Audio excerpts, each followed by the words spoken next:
Hello BookTube, my February manga pre-orders have come in today. Every month I put in a pre-order with Book People at the great bookstore in Austin, Texas for the forthcoming manga volumes in the series that I actively follow or want to check out before they are officially released.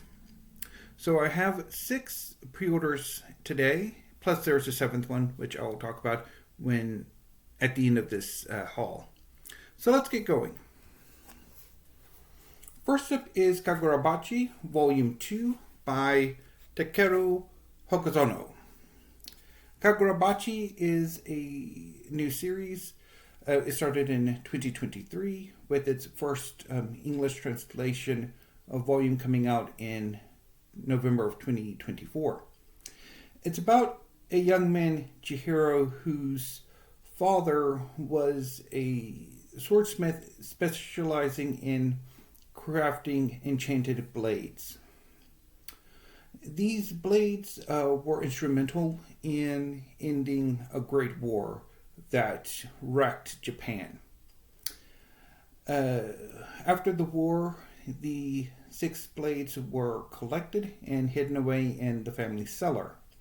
However, an evil cadre of sorcerers raided the Chihiro's father's workshop, slaughtered Chihiro's father in front of Chihiro, and left Chihiro wounded. However, there was a 7th blade that Chihiro's father crafted that years later Chihiro wields in search of bloody vengeance. This series is a lot of fun. I immediately gravitated towards it when I first heard about it and pre-ordered the first volume, loved it, and I'm really looking forward to reading Kagurabachi Volume 2. DanDaDan Volume 11 by Yukinobu Tatsu. DanDaDan is the story of 2 teenagers, Momo and Ken, also known as Okuran. Momo believes in the supernatural.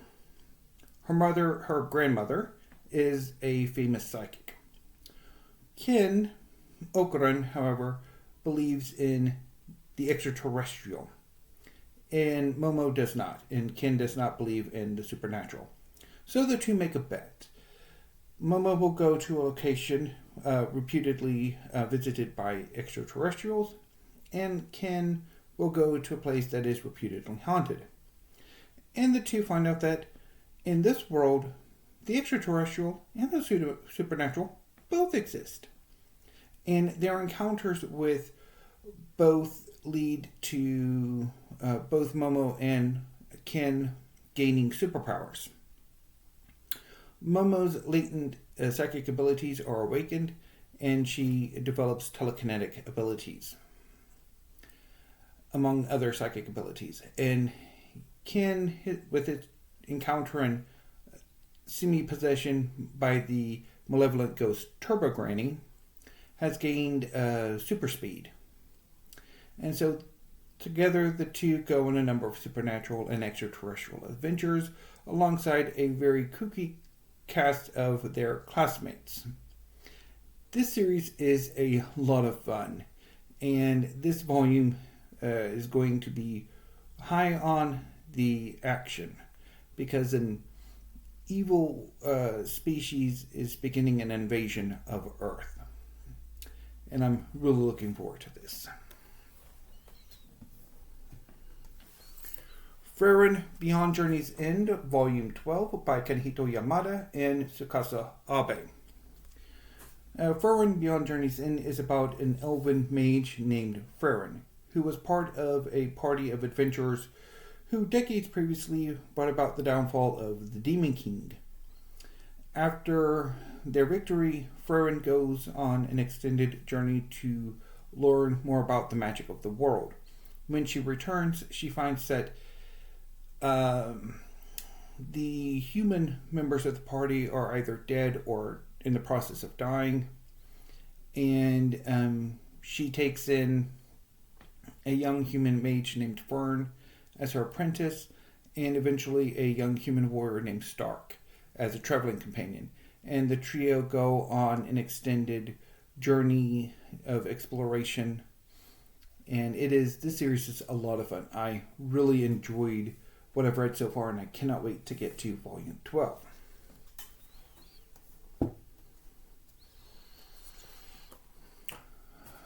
Four Knights of the Apocalypse, Volume 15 by Nakaba Suzuki.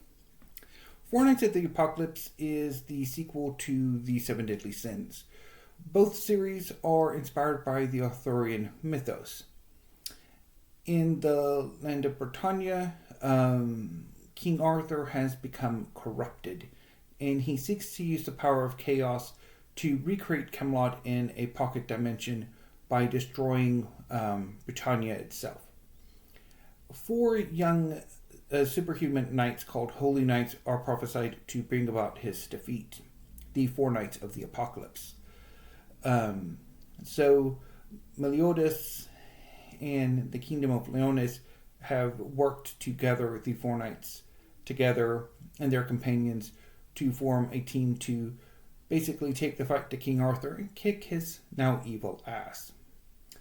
The Four Knights of the Apocalypse are Percival, the main character, Gawain, Lancelot, and Tristan. While Lancelot and Gawain work alone, Percival and Tristan have a company, or each have a company of companions. In Percival's case, they are Nasons, Donnie, and Anne. So at this point in the series, they are still in the demon realm, looking for a way to get to Camelot to again kick King Arthur's ass. But they are being confronted by a team of Camelot's Holy Knights who seek to destroy the Four Knights of the Apocalypse and ensure that this alternate Camelot is created. This series is a lot of fun. Looking forward to it. My Hero Academia, Volume 40 by Kohei Horikoshi. This is a series that is inspired by American superhero comics. In a world in which 80% of humanity have a superpower called a quirk, Izuku Midoriya does not. He is one of the 20% who are quirkless. That does not stop Izuku from wanting to be a superhero himself. One day, displaying an extreme act of bravery inspires the greatest hero in Japan, All Might, to take Izuku on as his apprentice. And All Might's quirk, One for All, allows him to pass it on to others. And so Izuku inherits One for All, and is able to become a superhero. He goes to the premier superhero school in Japan, UA, alongside his former best friend, now bully, although eventually they will become best friends again, Bakugo. And so they train to become superheroes alongside the rest of their class, while the superhero society that All Might has largely built begins to decay as a new generation of supervillains are trying to destroy the world. This series is amazing and is in its final chapters in English translation. After volume 40, there will be only 2 more volumes left, 41 and 42, which will be released in the next few months. So this is the final battle. Who will win? Izuku and his allies, or the bad guys? Cannot wait to find out. Also inspired by American superhero comics is Choujin X Volume 8 by Sui Ishida. So this is a superhero series set on an alternate version of Earth. And it's about a group of superhumans named Choujin. At the beginning of the story, a means is discovered to artificially induce Choujin abilities into ordinary, mundane humans. One of these new Choujin is a teenager named Tokyo who develops vulture-like abilities. He joins an organization dedicated to maintaining the sort of status quo, good relations between the Choujin and the mundane humans, and he gradually, despite initially being something of a coward, becomes one of the greatest heroes in this world. Perhaps the next Choujin X, who is a prophesied incredibly powerful Choujin. This series is a lot of fun, and oh, do I love the artwork. The artwork is amazing. And so those were the February pre-orders.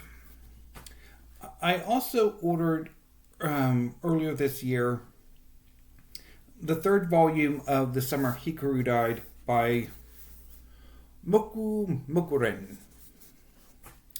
The Summer Hikaru Died is set in a very small village in Japan and is about two teenagers, Hikaru and Yoshiki. A few months, the summer before the series begins, Hikaru went missing for a week and then returned. And Yoshiki is convinced that whoever this person is, they're not the original Hikaru. This is a different Hikaru. And the story centers around these two young men, or whatever exactly Hikaru is now, sort of navigating their new relationship as Hikaru tries to figure out what exactly he is and how he fits in with both the old Hikaru's life and this new life, and his relationship with Yoshiki, and Yoshiki trying to figure out what his feelings are for Hikaru and for this new Hikaru, and trying to be himself in a very small and fairly conservative Japanese village. This series, I've read the first two volumes and really enjoyed it, and so I decided to order volumes 3 and 4, which are currently the other volumes that are available. Volume 5 will come out late next month in March. So much as what happened with the first two volumes of The Summer Hikaru Died when I ordered them, I initially ordered them from Powell's, the great bookstore in Portland, Oregon. And as things would go, the first volume and the third volume were not available. So I ended up getting the second and fourth volumes from Powell's in two different orders, because the 1 and 2 came in at the end of last year, and 3 and 4 this year. So I ended up ordering volumes 1 and 3 from Book People in Austin. So what ended up happening was, so I ordered this alongside 2 volumes of Dr. Stone, I think. And when this copy came in, so this copy took a bit of time to come in. I think it needed a new printing.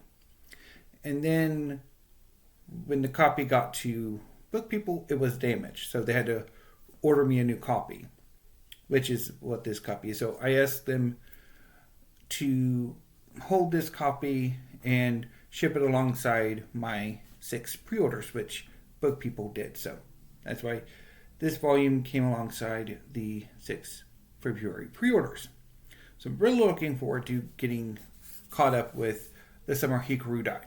So my reading plan for these 6 and 7, well, 8 now, volumes is: today I will read Kagurabachi 2, My Hero Academia 40, and the Four Knights of the Apocalypse 15. Tomorrow will be Choujin X 8, Frieren 12, DanDaDan 11.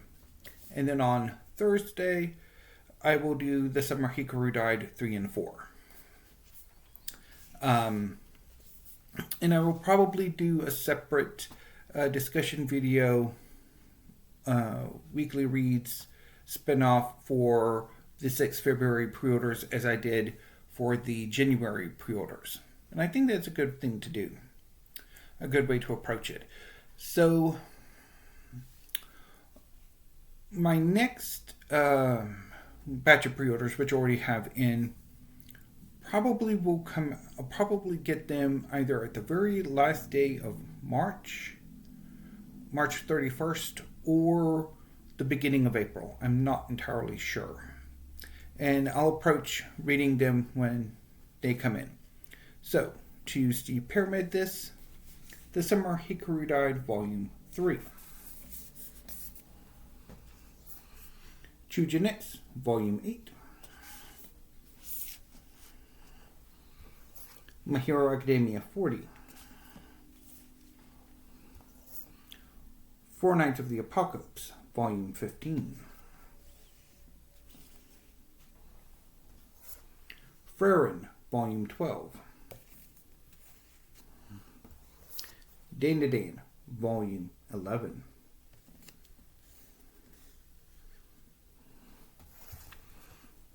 In Kagurabachi Volume 2. So, anyway, BookTube, I'm going to go ahead and sign off, log these into my library catalog, and upload this video, and then begin at least 2 tag videos, because during my 2025 library tour, I have not had much success with doing tags. So now that the tour is over, it's time to get back to tags. So, anyway, BookTube, see you soon.